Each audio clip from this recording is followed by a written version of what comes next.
స్థలాలు, ప్రభుత్వ భూములు ఏవైతే ఉన్నాయో వాటిని కబ్జా చేసి ఎవరైతే అక్రమదారులు ఉన్నారో వాటి మీద ఉక్కుపాదం మోపింది హైడ్రా. కానీ అదే విధంగా ఎవరైతే పేదలు చాలా మంది ఎవరైతే వివిధ ప్రాంతాల నుంచి రాష్ట్రాల నుంచి హైదరాబాద్కు వచ్చి తెలియని పరిస్థితుల్లో వల్ల వాళ్ళు ఇక్కడ ఏదైతే కొంతమంది లీజుకు తీసుకొని వ్యాపారాలు చేస్తున్నారో వాళ్ళు కూడా ఎంతగానో భయభ్రాంతులకు గురవుతున్నారని చెప్పొచ్చు. ఆదివారం వచ్చిందంటేనే ఏవైతే లేక్స్ చుట్టుపక్కల ఉంటూ ఉంటారో వాళ్ళందరూ కూడా గుండెలు వణుకు పుడుతుందని చెప్పాలి. అయితే ఈ పోయిన ఆదివారం ఏదైతే కుక్కట్పల్లిలో నల్ల చెరువు చుట్టుపక్కల ఏదైతే హైడ్రా కూల్చివేతలు చేసిందో 16 షెడ్లకి సంబంధించి ఆ రోజు మనం చూడడం జరిగింది. ఆ రోజు ఏ విధమైన పరిస్థితి ఏర్పడింది ఏంటి అని చెప్పి వాళ్ళు ఎక్కడెక్కడి నుంచో కొన్ని కోట్లు పెట్టి కూడా ఏవైతే ఆ సరుకులు ఉంటాయో అవన్నీ తీసుకొచ్చినప్పటికీ ఆ ప్రింట్ మీడియాకి సంబంధించి లేకపోతే ఏవైతే క్యాటరింగ్ కి సంబంధించి ఏవైతే సామాన్లు ఉన్నాయో అవి తెచ్చినప్పటికీ కూడా అవి తీసి బయట పెట్టే సమయం కూడా మాకు ఇవ్వలేదని చెప్పి ఫ్యామిలీ మెంబర్స్ అలాగే ఆ కుటుంబ సభ్యులు ఎంతగా బాధపడ్డారు. కళ్ళు తిరిగి స్పృహ తప్పిపోయిన పరిస్థితిని కూడా చూసాం.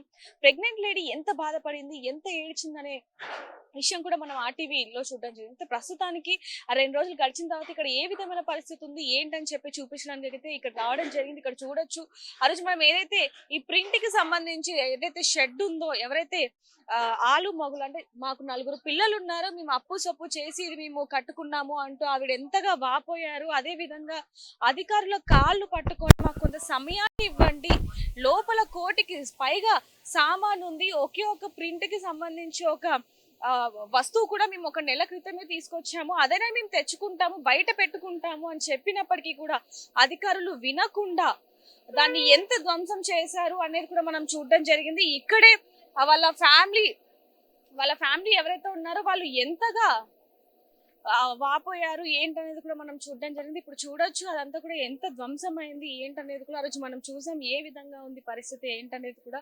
సో ఇప్పుడు కూడా వాళ్ళు ఒక్కొక్కటిగా అంతా క్లీన్ చేస్తూ ఉన్నారు. అధికారులకు కొంత సమయం ఇవ్వండి, మేము మా సామాన్లను తీసి బయట పెట్టుకుంటాము, కొన్ని వేలకి పైగా లక్షలకి పైగా సామాన్ ఉంది, మేము ఎక్కడి నుంచో వచ్చి ఇక్కడ బతుకు తెరువు కోసం ఇక్కడికి రావడం జరిగింది అంటూ కూడా ఆవిడ ఎంత వాపోయినప్పటికీ కూడా అసలు పట్టించుకోకుండా అధికారులు ఎక్కడికక్కడ కూల్చివేతలు చేశారని చెప్పొచ్చు. ఇప్పుడు చూడొచ్చు సామాన్లు అన్ని కూడా ఎక్కడికక్కడ ఈ విధంగానే ఉండిపోయాయి. మరి ఇప్పుడు ఒకసారి వాళ్ళతో మాట్లాడి తెలుసుకుందాం ఎంత సామాన్ ఉంది ఏంటి అనే దాని గురించి. అమ్మ నమస్తే. ఆ రోజు అధికారులను ఎంతగానో మొత్తుకున్నారని చెప్పాలి, ఆయన కూడా అసలు వినని పరిస్థితి. ఏదైతే ఇప్పుడు అక్కడ ఒక రూమ్ ఉండేదో ఆ రూమ్ ని కూల్చకొట్టద్దు అని చెప్పి కూడా మీరు ఎంతగానో బతిమలాడారు. అసలు ఆ రూమ్ లో ఏముందమ్మా? పిల్లలు ఉంటారమ్మా, మేము ఉండే రూమ్ అది. గిన్నెలు అన్ని చూరు చూరు అయిపోయింది, మీరే చూడండి. అవో అన్ని కనబడుతున్నాయి కదా, అన్ని సామాన్లు అన్ని పోయినాయి. మా పిల్లలు ఉండడానికి కూడా ప్లేస్ లేకుండా చేశారమ్మా. మొత్తం 4 పిల్లలు? 4 పిల్లలు, 3 ఆడపిల్లలు, 1 అబ్బాయి. అమ్మమ్మ మేడం నాకు ఉండేదే ఇది. ఈ ఉన్న రూమ్ ని కూడా కూలగొట్టకూరని కాళ్ళ బండ కూడా ఈ రూమ్ ని మొత్తం కూల్చేశారు. ఆ గిన్నెలు దాంట్లో ఉన్న సామాన్లు ఫ్రిడ్జి పోయింది, అన్ని పోయినాయి. దాంట్లో ఉన్న సామాన్లు అన్ని చూర అయిపోయింది. ఇది వర్క్ చేసే రూమ్ కాదు, మేము ఉండే రూమ్. ఇది ఉండే రూమ్ కూడా మొత్తం ఆగం చేసి పడి మొత్తుకున్నాం. సామాన్లు ఉన్నాయి తీయని అన్నా కూడా పోలీసు వాళ్ళు కాలబడ్డం, అసలు ఒక్క రెస్పాండ్ ఇయ్యలేదు. అసలు 1 అవర్ ఆగండి, మా సామాన్ మేము తీసుకొని వెళ్ళిపోతాము అని చెప్పినా కూడా అసలు మస్తు ఘోరంగా పరిస్థితి అయిందండి. మాకు ఘోరంగా చేసేసారు. మొత్తం గుంజుకో వెళ్ళి మాకు రోడ్ మీద పడేసి గేట్ వేసేసి మొత్తం ఆగం చేశారండి మాకు. ఇప్పుడు చూడండి మా పరిస్థితి, మేము ఏం చెయ్యాలి? ఏడ వండుకొని తినాలే? చిన్నపిల్లల పెద్ద పిల్లలు స్నానాలు ఏడ చేస్తారు? మా పిల్లలు, మా పరిస్థితి ఏంటి? ఏం చెయ్యాలి? మాకు కాదు, ఆయనే కూలగొట్టుకోవాలి కానీ మాకు చెప్పాలి కదా, ఇన్ఫర్మేషన్ ఇవ్వాలి. మిమ్మల్ని ఒక ప్రశ్న కూడా అడగడం జరిగింది మీకు ఒక రోజు ముందే, అంటే రేపు వస్తున్నాము ఇలా ఖాళీ చేయండి అని చెప్పారు అని చెప్పి మీరు మాతో చెప్పడం జరిగింది. ఆ రోజు అసలు ఏ సమయానికి వచ్చారు, అసలు ఎవరు వచ్చారు? మార్నింగ్ కూడా రాలేదు వాళ్ళు, మధ్యాహ్నం వచ్చిర్రు. మధ్యాహ్నం వచ్చి కూలగొట్టడానికి వస్తురని మాకు అస్సలు అడగలేదు. 2-3 వచ్చారు. వచ్చి మీరు రెంటెడా ఓనా అని అడిగిర్రు. లేదు మాకు ఓన్ లేదు, రెంట్ ఉన్నాము అంటే మీ డాక్యుమెంట్స్ ఏమేమి ఉన్నాయో చూపించని అన్నారు.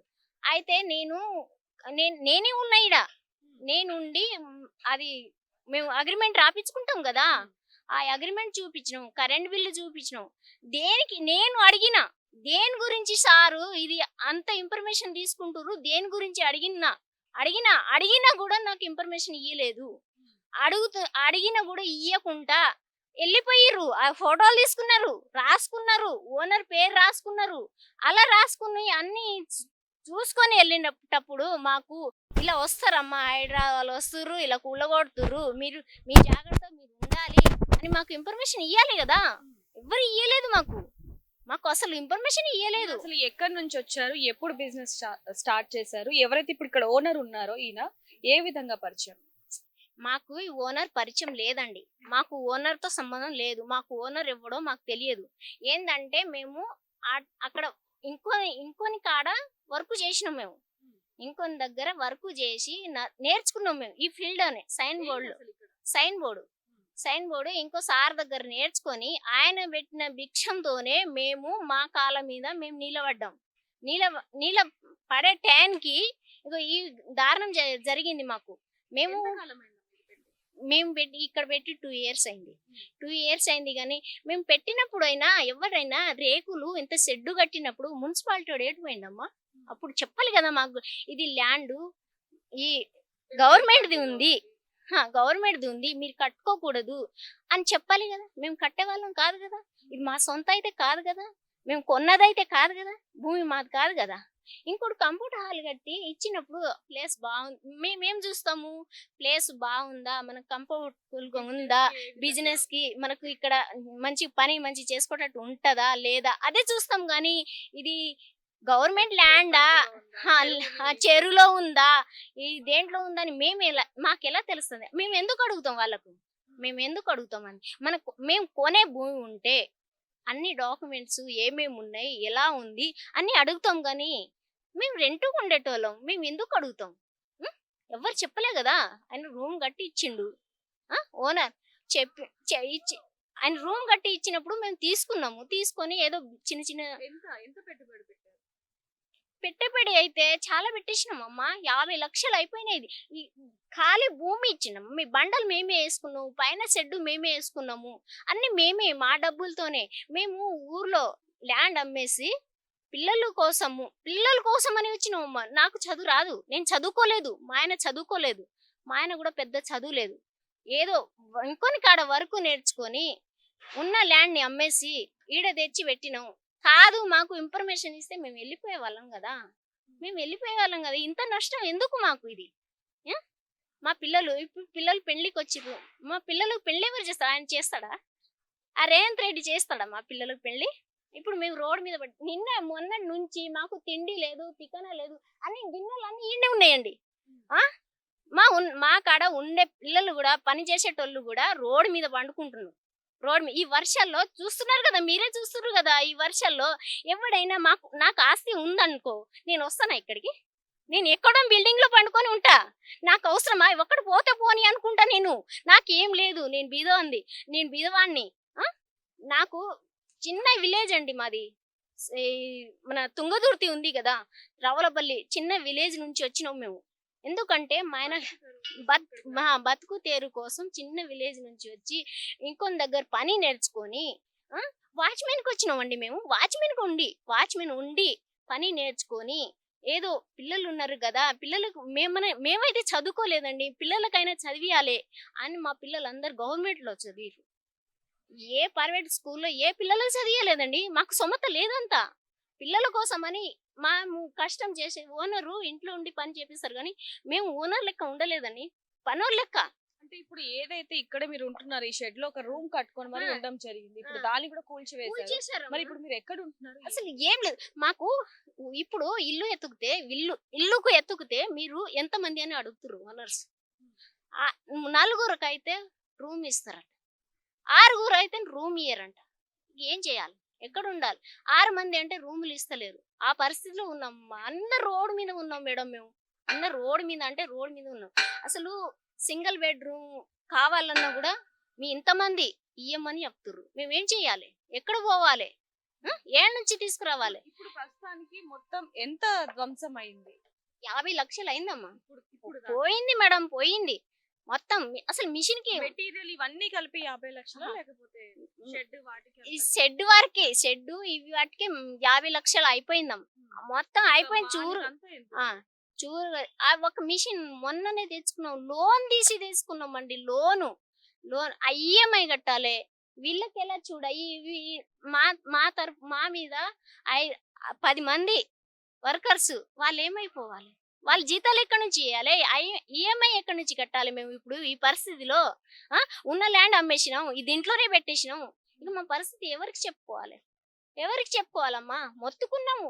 ఒక్క మిషన్ బయట తీయని సార్ అని కాళ్ళ పట్టు. మా ఆయన అయితే అసలు ఎలా అయిందంటే అలా అయిపోయినాం మేము ఆ రోజు. ఇలా చేసేసారు మాకు. న్యాయమా ఇది? ఆయన కూడా చిన్న చిన్న పని చేస్తే పెద్దగా అయిండు గాని ఒకేసారి పెద్దగా అయిపోలే కదా. ఆ రేవంత్ సార్ అయినా ఒక్కసారి పెద్దగా అవ్వలే కదా. మీరు అంటే ఏదైతే ఈ ల్యాండ్ ఓనర్ ఉన్నారో అతన్ని ఏమైనా అడిగారా? మీకు ఏమైనా ముందు అసలు నోటీస్ మా ఇచ్చారా? ఓనర్ ఏంటని ఏం అడగలేదు? ఇయ్యలేదంటుండు మా ఓనర్ కూడా. ఓనర్ కి అడిగినాం మేము, ఏం సార్ మీకైనా నోటీస్ వచ్చిందా? మాకు నోటీస్ వస్తే మీకు చెప్పమ్మా అని ఓనర్స్ చెప్తుర్రమ్మా మేడం. వాళ్ళు కూడా అలా చెప్తుర్రు మాకు. మేము నోటీస్ ఇస్తే మీకు జాగ్రత్త పడని చెప్తాం మేము, కానీ మాకు నోటీస్ ఏం రాలేదని ఓనర్స్ కూడా అలా చెప్తుర్రు మాకు. ఇటువైపు చూడొచ్చు తల్లి పడే ఆవేదన ఏ విధంగా ఉందనేది. ఏదైతే ఇప్పుడు షెడ్ ఉందో ఒకవైపు వ్యాపారం, మరోవైపు చిన్న రూమ్ కూడా, అంటే వీళ్ళు నివసించడానికి ఇక్కడ ఒక రూమ్ ని కూడా కట్టుకోవడం జరిగింది. దాన్ని కూడా ధ్వంసం చెయ్యకండి అని చెప్పినప్పటికీ కూడా వాళ్ళు కాళ్ళ వేళ పడ్డ వీడియోస్ కూడా మనం ఆర్టీవీలో చూడడం జరిగింది. అవి కూడా ఒకసారి సైడ్ కి ప్లే చేసే ఇది చూద్దాం ఒకసారి. ఇటు చూడొచ్చు, ఇక్కడ నుంచి కనుక చూసుకుంటే గనక ఏదైతే రూమ్ ఉందో ఆ రూమ్ ని కూడా అదే విధంగా ఉంచడం జరిగింది. లోపల సామాన్లు కూడా ఏ విధంగా ఉన్నాయి ఏంటనేది కూడా మనం చూస్తున్నాం. అయితే ప్రస్తుతానికి ఇక్కడ లోపల చూసుకోవచ్చు,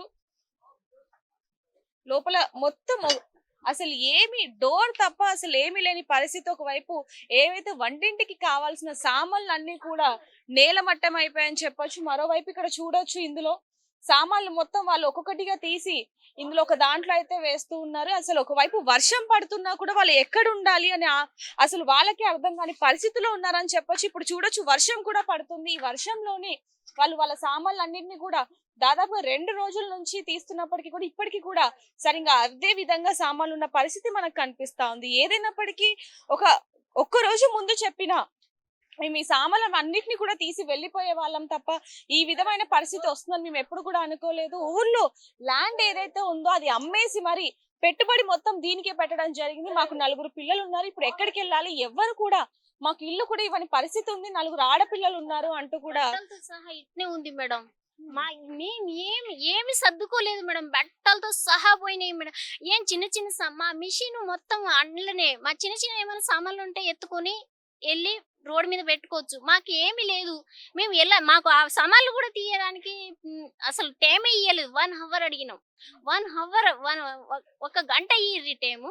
మేము సర్దుకుంటాం, మా సామాన్లు మేము రూమ్ లో నుంచి సామాన్లు తీసుకుంటామని మొత్తుకున్నాం. మేము మొత్తుకున్నా కూడా ఇప్పుడు పిల్లలు వాళ్ళ బిడ్డలు లేరా, అతనిది బిడ్డలు లేరా, వాళ్ళు ఎక్కడ చేస్తారు? రోడ్ మీద చేస్తారా స్నానాలు? బాత్రూమ్ ఎక్కడ పోతారు మా పిల్లలు? మేము ఎక్కడ పోవాలి? బాత్రూమ్ పోవాలన్నా ఎక్కడ పోవాలి? రోడ్ మీద. ఆ బాయ్స్ అంటే ఎక్కడ పోయినా చల్తది. మా పిల్లలు స్నానానికి ఎక్కడ వెళ్ళాలి? మేము రోడ్ మీద వెళ్ళాలా? రోడ్ మీద స్నానం చేసుకోవాలా మేము? ఏం మేడం, రోడ్ మీద స్నానం చేసుకోవాలా మేము? ఎక్కడ మా పిల్లలు ఎక్కడ? ఏం చిన్న పిల్లలా? చిన్న పిల్లలు అయితే ఎక్కడైనా కూర్చోబెట్టైనా నీళ్లు పోసి స్నానం చేపిస్తాం. పెద్ద పిల్లలు 23 సంవత్సరాలు అమ్మాయిలు మాకు పెళ్లి ఎవరు చేస్తారు? ఇప్పుడు పెళ్లి టైం. ఇప్పుడు మేము వాళ్ళ కోసమే అండి మేము బతికేది, వాళ్ళ కోసమే, మా పిల్లల కోసమే బతికేది. చిన్న ఏదో చేసుకొని బతుకుతున్నాం మేము. చిన్న బిజినెస్ మాది. మాకు ఇలా చేస్తే మేము ఎలా బతకాలి? మేము ఇప్పుడు రోడ్ మీద పడ్డాం. కనీసం రూమ్ ఎతికినా కూడా రూమ్ ఇచ్చే పరిస్థితి లేదు. ఇక్కడ హైదరాబాద్ లో రూమ్ ఇచ్చే పరిస్థితి కూడా లేదు. ఏంటంటే 6 నెంబర్స్ అంటే రూమ్ కూడా ఇస్తలేరు మాకు. మేము ఏం చేయాలి? ఎక్కడ వెళ్ళాలి? అందుకని దీంట్లోనే ఉంటున్నాం. మేము దీంట్లో ఉండి దీంట్లోనే చేస్తున్నాం. మేము ఏదో సర్దుకుంటున్నాం. కానీ ఆయన కూడా ఒక్క రూమ్ కూడా ఉంచకుండా పగలగొట్టారు. మా ఓన్ ల్యాండా? మేము రెంట్కే కదా ఉండేది. కాదు, ఎన్క్వైరీ చేసినప్పుడు నువ్వు వచ్చినప్పుడు మాకు చెప్తే ఒక మాట చెప్తే మేము వెళ్ళిపోయే వాళ్ళం సర్దుకొని. మా సామాన్లు అంత ఆగం అయిపోయేది కదా. కేవలం ఇక్కడికి వచ్చి ఇది మీ రెంటా, ఓనా, లేకపోతే కరెంట్ బిల్ ఉందా ఇవన్నీ అడిగారే తప్ప మాకు ఒక మాట కూడా చెప్పలేదు. రేపు ఇలా హైడ్రా వస్తుంది, ఇవి ఏదైతే సామాన్లు ఉన్నాయో అవన్నీ తీసేసుకోండి, లేకపోతే ఇక్కడ నుంచి వెళ్ళిపోండి అంటూ ఒక మాట కూడా చెప్పలేదు. ఆ విధంగా చెప్పినప్పటికీ మేము సామాన్లు తీసి బయట పెట్టుకునే వాళ్ళం. అసలు ఇప్పుడు ఎక్కడికి వెళ్ళాలి? ఇక్కడే మేము ఉంటున్న పరిస్థితి. చిన్న పిల్లలతో ఎక్కడికి వెళ్ళాలి? పిల్లలు పెద్ద పెద్ద పిల్లలు ఉన్నారు, మొత్తం 4 పిల్లలు. ఆ 4 పిల్లలు అసలు ఎక్కడ ఉండాలి? ఆఖరికి వాష్రూమ్ పోవాలంటే కూడా ఇబ్బంది పడ్డ పరిస్థితి ఇప్పుడు ఏర్పడింది అంటూ కూడా అసలు ఫుడ్ లేక ఎక్కడ ఉండాలి? ఒకవైపు వర్షం పడుతున్నా కూడా ఎక్కడ ఉండాలో. ఇప్పుడు ఇంకోటి 2 రోజుల నుంచి రాత్రిపూట ఏదైతే వర్షం కనిపిస్తుందో ఆ వర్షానికి వుడ్ మొత్తం పాడైనవి కూడా ఇక్కడ మనకు కనిపిస్తూ ఉన్నాయి. మొత్తం కూడా ఏదైతే వీళ్ళు ఇక్కడ ఇవన్నీ కూడా తీస్తున్నారో అది మొత్తం కూడా ఒక్కసారిగా వర్షానికి నానిపోయి ఏ విధంగా ఉందనే పరిస్థితి కూడా ఇక్కడ మనకి కనిపిస్తా ఉంది. ఒకవైపు వాటర్ బాటిల్, షీట్లు, ఇక్కడ డోర్ మ్యాట్లు, ఇవన్నీ కూడా ఎక్కడికక్కడ అదే విధంగా ఉన్నాయి. ఇక్కడ మొత్తం చూడొచ్చు శిథిలాలుగా మారిన ఏదైతే ఇక్కడ నల్ల చెరువు ఉందో ఆ నల్ల చెరువు చుట్టుపక్కల ఏవైతే కబ్జాకి గురయ్యాయో ఎఫ్టీఎల్ పరిధిలో బఫర్ జోన్ లో ఉన్నాయని చెప్పి కూల్చివేతలు మొదలు పెట్టారో వాటిని ఇప్పుడు మనం చూస్తున్నాం. అదే విధంగా చూడొచ్చు ఈ షెడ్ కి సంబంధించి ఏవైతే ఈ షెడ్ ఉన్నాయో అవన్నిటిని కూడా ముక్కలు ముక్కలుగా చేసి తీసుకువెళ్తున్న విజువల్స్ కూడా ఇప్పుడు మనం చూస్తున్నాం. ఏదైనప్పటికీ సామాన్యుల మీదనే హైడ్రా కూల్చివేతలు చేస్తుందా అంటూ కూడా ఎంతో మంది సామాన్యులు ఎంతగా మొర పెట్టుకుంటున్నారు అనేది కూడా ఇప్పుడు మనం చూడడం జరుగుతుంది. ఇంకొంతమందితో కూడా అటువైపు వెళ్ళి ఒకసారి మాట్లాడే ప్రయత్నం చేద్దాం. ఇక్కడ ఒక్కటే కాకుండా దాదాపుగా 16 చోట్ల అయితే ఈ మొత్తం కూల్చివేతలు జరగడం జరిగింది. ఆ 16 షెడ్లకి సంబంధించి ఇప్పుడు ఒకవైపు మనం చూసుకుందాం.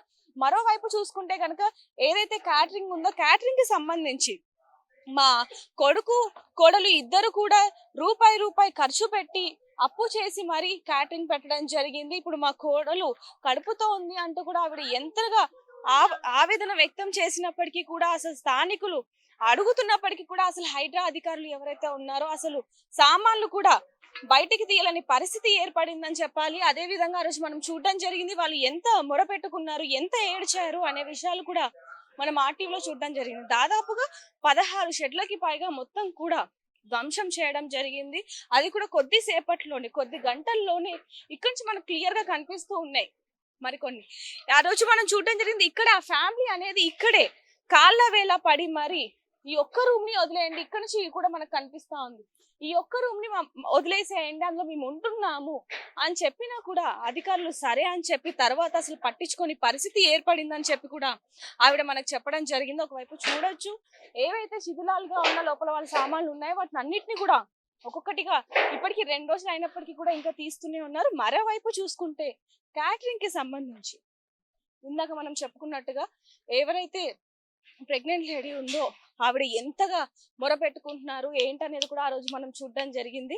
ఇప్పుడు మనం చూస్తూ ఉన్నాం ఏదైతే క్యాటరింగ్ కి సంబంధించి ఆవిడ ఎంత మొర పెట్టుకున్నారు, ఎంతగా ఏడ్చారు. మీడియా ముందు కూడా వచ్చి లోపల మా సామాన్లు ఉన్నాయి, ఈ స్థలం మాది కాదు, మాకు వద్దు, కానీ ఏదైతే లోపల సామాన్లు ఉన్నాయో అవి లక్షలకి పైగా ఉన్నాయి, వాటిని తీసే ప్రయత్నం చేయండి అన్నా కూడా అసలు ఎవరు వినిపించుకోలేదు అధికారులు అంటూ కూడా వాళ్ళు మీడియా ముందు కూడా మాట్లాడడం జరిగింది. ఇప్పుడు చూడొచ్చు ఎవరైతే వర్కర్స్ ఉంటారో వాళ్ళు ఒక్కొక్క సామాన్లు కూడా లోపల నుంచి తీసుకున్న విజువల్స్ ఇప్పుడు మనం చూస్తున్నాం. లోపల గ్యాస్ కి సంబంధించి గ్యాస్ సిలిండర్, ఏవైతే క్యాటరింగ్ కి సంబంధించిన సామాన్లు ఉన్నాయో వాటిని ఒక్కొక్కటిగా ఇప్పుడు తీయడం జరుగుతా ఉంది. ఇటు చూడొచ్చు మరోవైపు అటువైపు చూడొచ్చు మొత్తం కూడా వాటిని కాల్చి తీసివేస్తున్న మిల్ట్ చేసి మరి తీయడం జరుగుతుంది. ఇప్పుడు మనం చూస్తున్నాం అన్నిటినీ కూడా దాదాపుగా ఇదంతా కూడా ఒక్కొక్కటిగా తీయడానికి దాదాపు వారం రోజులైతే పడుతుంది అనే విషయం కూడా ఇప్పుడు మనకు అర్థమవుతా ఉంది. ఒక వైపు నుంచి ఒక్కొక్కటిగా తీస్తూ ఉన్నారు. ఏవైతే ఈ 16 షెడ్లకి సంబంధించి మనం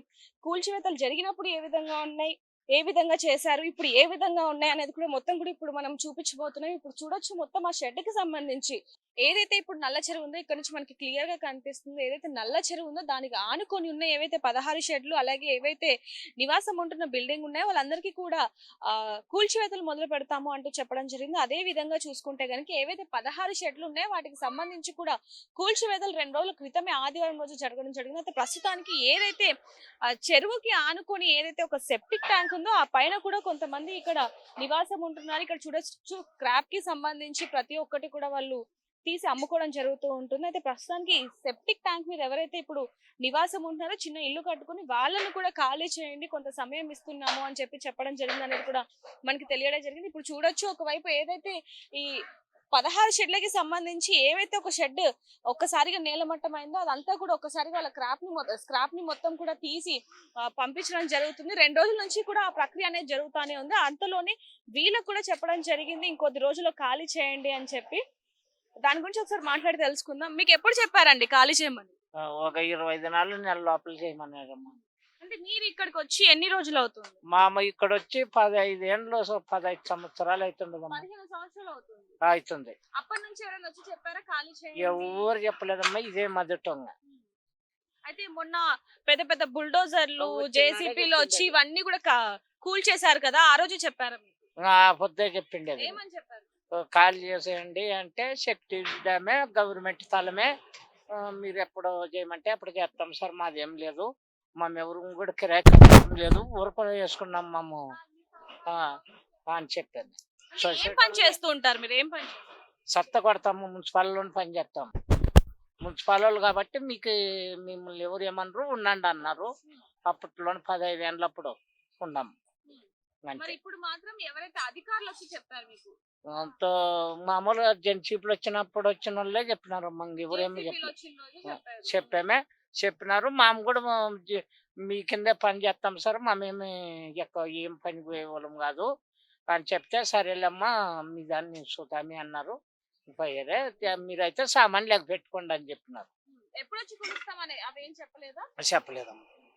అయితే ఇక్కడ చూడొచ్చు వీళ్ళకి కూడా కూలుస్తాము వెంటనే ఖాళీ చేయండి అన్నట్టుగా కొంచెం నెల రోజులు అయితే సమయం ఇవ్వడం జరిగింది. ఇటువైపు చూడొచ్చు వీళ్ళు దాదాపుగా 15 సంవత్సరాల నుంచి అయితే ఇక్కడ ఉంటూ ఉన్నారు. అయితే ఇలా జీవనం కొనసాగిస్తున్న వాళ్ళకి కూడా చెప్పడం జరిగింది ఇంకొద్ది రోజుల్లో మేము కూల్ చేస్తాము, వెంటనే ఇది ప్రభుత్వ భూమి, అందులో కూడా ఇది సెప్టిక్ ట్యాంక్ కింద సెప్టిక్ ట్యాంక్ ఉంది, దాని మీద మీరు ఇల్లు నిర్మించుకున్నారు కాబట్టి వెంటనే ఖాళీ చేయండి అంటూ కూడా చెప్పడం జరిగింది. ఏదైతే ఇప్పుడు నల్ల చెరువు ఉందో దానికి ఆనుకొని ఉన్న ఇక్కడ ఇంకా చూడొచ్చు దాదాపుగా 25 గుడిసెలకు పైగా అయితే ఉన్నాయి. ఇక్కడ చూడొచ్చు మనకు కనిపిస్తా ఉన్నాయి. సాయిబాబాది ఏదైతే బండి ఉందో ఆ బండిని తోసుకుంటూ అయితే జీవనం కొనసాగిస్తున్నారు. ఇక్కడ ఇంకొంతమందితో మాట్లాడదాం, వాళ్ళు కూడా ఇక్కడే ఉన్నారు. అమ్మ మీకు కూడా చెప్పారా ఏమన్నా ఖాళీ చేయండి అవేమన్నా? ఏమమ్మా చెప్పిండ్రని అంటున్నారమ్మా. చెప్పిండ్రు. మేము కిరాయిలో ఉంటున్నాం.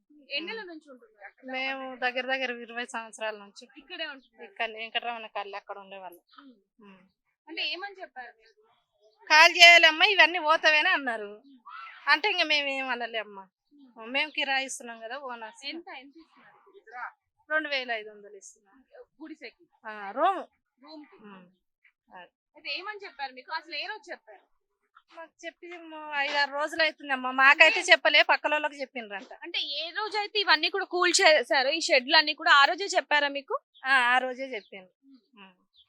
పోతావని అంటున్నారు కానీ మాకు రూములు చిక్కాలే కదమ్మా, మళ్ళా రూములు చిక్కాలే కదా మాకు. మీకు కూడా చెప్పడం జరిగింది. ఎప్పుడైనా ఈ ఎక్కువ వర్షం రావడం వల్ల ఏదైనా ఇబ్బంది కలగడం, నీళ్లు ఇంట్లోకి రావడం ఇలాంటివి మాకేం రాలేమ్మా, మాకేం రాలే, ఇంట్లోకి నీళ్ళు అయితే ఏం రాలే. ఇక్కడ మొత్తం ఎన్ని గుడిసెలు ఉన్నాయి? ఎన్ని రూములు ఉన్నాయి? మేము అటు ఉంటాం అమ్మా, మొన్న కూలగొట్టిన చూడు అటు ఉంటాం. ఎన్ని ఉన్నాయి అక్కడ ఉండే ఒక 20 అసలు. సరిగా కాకుండా ఏదైతే ఇప్పుడు సున్నం చెరువు దగ్గర జరిగిందో అలాంటి పరిస్థితి కాకుండా ఇప్పుడు ఏవైతే ఇక్కడ గుడిసెలు ఉన్నాయో వాళ్ళందరికీ కూడా ముందుగానే చెప్పడం జరిగింది. ఇప్పుడు కూడా మనం చూస్తున్నాం చాలా మంది బయటికి వచ్చి అంటే వెళ్ళిపోమని చెప్పారు కాబట్టి కొంత సమయం అయినా ఇచ్చారు మాకు అంటూ కూడా ఆనందం వ్యక్తం అంటే సున్నం చెరువులో ఏదైతే పరిస్థితి జరిగిందో ఆ విధంగా జరగకుండా మాకు కొంత సమయాన్ని అయినా ఇచ్చారు అంటూ కూడా వీళ్ళు చెప్పడం జరుగుతుంది. కానీ ఏవైతే షెడ్లు ఉన్నాయో దాంట్లో లక్షలకి పైగా దాదాపుగా కొన్ని 25 లక్షలు 45 లక్షలకి పైగా ఎన్నో సామాన్లు ఉన్నప్పటికీ కూడా మాకు ఇంత సమయం కూడా ఇవ్వలేదు. కొన్ని ఒక గంట సమయం ఇచ్చినా చాలు, మాకు సంబంధించి ఏవైతే సామాన్లు ఉన్నాయో ఎక్కువ డబ్బు పెట్టి మేము తీసుకొచ్చిన సామాన్లు ఏవైతే ఉన్నాయో వాటిని మేము బయటగానే తీసుకొచ్చే వాళ్ళం అంటూ కూడా వాళ్ళు ఎంతగా వాపోయారో అనేది కూడా ఆ రోజు ఆర్టీవీలో చూడడం జరిగింది. ఇప్పుడు మనం చూడొచ్చు ఏవైతే ఇక్కడ గుడిసెలు ఉన్నాయో ఆ గుడిసెలు అన్నిటిని కూడా ఖాళీ చేయమని చెప్పి కూడా అధికారులు చెప్పడం జరిగింది. ఇప్పుడు మనం చూస్తున్నాం ఏవైతే క్యాటరింగ్ కి సంబంధించి దాదాపుగా 16 షెడ్లకి సంబంధించి ఏవైతే కూల్చివేతలు జరిగాయో అవన్నీ కూడా ఇక్కడ నుంచి మనకి చాలా క్లియర్ గా అయితే కనిపిస్తున్నాయి. మొత్తం అక్కడ నుంచి ఇదంతా కూడా క్యాటరింగ్ కి సంబంధించి టెంట్ హౌస్ కి సంబంధించి ఇవన్నీ కూడా ఆ రోజు ధ్వంసం చేయడంతో ఆ రోజు నుంచి వీళ్ళు వాళ్ళ సామాన్లను అన్నిటినీ కూడా ఒక్కొక్కటిగా పేర్చుకుంటూ వస్తున్నారు. దాదాపుగా ఇప్పుడు ఏదైతే టెంట్ హౌస్ ఉందో అది దాదాపుగా 20 లక్షల సామాన్ ఉంది అంటూ కూడా లోపల వాళ్ళు ఎంతగానో వాపోతూ ఉన్నారు. ఏదైతే ఇప్పుడు ప్రస్తుతానికి అక్రమ కట్టడాలు ఉన్నాయో వాటి మీద ఉక్కుపాదం మోపినప్పటికీ కూడా కేవలం మా మీదే ఎందుకు ఇంత పగబట్టడం జరిగింది, ఎంతో మంది లక్షలు లక్షలు పోగు చేసి అంటే ఉన్న వాళ్ళు ఎంతో మంది ఉన్నారు, వాళ్ళందరినీ కాకుండా కేవలం మా మీదే ఎందుకు ఈ విధంగా చూపిస్తున్నారు అంటూ కూడా వాళ్ళు ఎంతగానో వాపోతున్నారని చెప్పాలి. మరోవైపు చూసుకుంటే కనుక ఏదైతే నల్ల చెరువు ఉందో అది దాదాపుగా 27 ఎకరాలు ఉండేది. దాని చుట్టుపక్కల ఏవైతే FTL బఫర్ జోన్లు ఏవైతే ఉన్నాయో వాటిని ఆక్రమించి ఉన్న దాదాపుగా 50కి పైగా అక్రమాలు ఉన్నాయంటూ కూడా హైడ్రాకు ఫిర్యాదు అందడం జరిగింది. సో వాటికి సంబంధించి కూడా ఇప్పుడు ఏవైతే షెడ్లు ఉన్నాయో వాటిని మాత్రమే ఆదివారం కూల్చడం జరిగింది. మరి ఈ ఆదివారం ఎక్కడ కూల్చబోతున్నారు ఏంటనేది కూడా ఏవైతే చుట్టుపక్కల ఎవరైతే ఉన్నారో వాళ్ళందరూ కూడా ఎంతగానో భయాందోళనకు గురవుతున్నారనే చెప్పాలి. ఎందుకంటే అప్పు చేసి లేకపోతే రూపాయి కూడబట్టుకొని లోన్లు తీసుకొని లక్షలు లక్షలు పెట్టి ఏదో ఒక బిజినెస్ స్టార్ట్ చేసాం మేము ఇప్పుడిప్పుడే అది కొంచెం లాభాలను తెస్తుంది అనే లోపే ఈ విధంగా చేయడం ఎంతవరకు సమన్వయం అంటూ కూడా ప్రభుత్వాన్ని అడుగుతున్న పరిస్థితి ఏర్పడుతుందని చెప్పాలి. ఇప్పుడు చూడొచ్చు ఏదైతే నల్ల చెరువు ఉందో దాదాపుగా అది 27 ఎకరాలు ఉండేది. అలాంటిది ఇప్పుడు దాన్ని కబ్జా చేయడం వల్ల ఈ విధమైన పరిస్థితి ఏర్పడింది అంటూ కూడా వాళ్ళు చెప్పడం జరుగుతుంది. ప్రస్తుతానికి ఏవైతే ఇప్పుడు బిల్డింగ్స్ ఉన్నాయో నిర్మాణాలు ఏవైతే పెద్ద పెద్ద బిల్డింగ్స్ ఉన్నాయో వాటికి కూడా నోటీసులు ఇచ్చారు. అయినప్పటికీ కూడా వాళ్ళు కోర్టులో పిటిషన్ వేసుకోవడం జరిగింది. దానికి సంబంధించి కూడా మరి వచ్చే ఆదివారం ఏ విధంగా ఉండబోతుంది, మరి నిజంగానే ఇవి ఏవైతే నోటీసులు ఇచ్చారో వాటిని కూల్చే అవకాశం ఉందా అంటూ కూడా వాళ్ళు ఎంతగానో వాపోతున్నారని చెప్పాలి. దాదాపుగా 7 ఎకరాలకు పైగా ఏదైతే ఇప్పుడు నల్ల చెరువు ఉందో దానికి సంబంధించి 7 ఎకరాలకి పైగా అది ఆక్రమణకి గురైంది అంటూ కూడా హైడ్రా అధికారులు చెప్పడం జరిగింది. దాదాపుగా 4 ఎకరాల 50కి పైగా 4 ఎకరాల్లోనే దాదాపుగా ఏవైతే 50కి పైగా భవనాలు అపార్ట్మెంట్స్ కట్టారు అని చెప్పి తెలుస్తుంది. అంటే ఏదైతే నల్ల చెరువు ఉందో అది 27 ఎకరాలు అయినప్పటికీ 4 ఎకరాలకి పైగా అపార్ట్మెంట్స్ అక్రమ నిర్మాణాలు అవన్నీ కూడా కట్టడం జరిగింది. ఇప్పుడు మనం చూడొచ్చు ఇక్కడ నుంచి అక్కడ వరకు ఏవైతే ఉన్నాయో వాటికి మొత్తం కూడా నోటీస్ ఇవ్వడం జరిగింది. మరి వచ్చే ఆదివారం మరి ఎక్కడ కూల్చివేతలు జరుగుతాయి ఏంటి అనేది కూడా సామాన్యుల గుండెల్లో రైళ్లు పరిగెడుతున్నాయని చెప్పొచ్చు. దీనికి సంబంధించి కూడా మనం గతంలో కూడా వీడియో చూడడం జరిగింది. ఇక్కడ ఏ విధమైన పరిస్థితి ఉంది ఏంటి అనేది కూడా మరి ఆదివారం ఎక్కడ కూల్చివేస్తారు ఏంటనే విషయాలు కూడా తెలియాల్సి ఉన్నాయని చెప్పాలి. కెమెరామ్యాన్ జాఫర్ తో రిపోర్టర్ దేవిక, హైదరాబాద్. మరిన్ని వీడియోస్ కోసం ఛానల్ ని సబ్స్క్రైబ్ చేయండి, లేటెస్ట్ అప్డేట్స్ కోసం వాట్సాప్ ఛానల్ ని ఫాలో చేయండి అండ్ లింక్ డిస్క్రిప్షన్ లో ఉంది.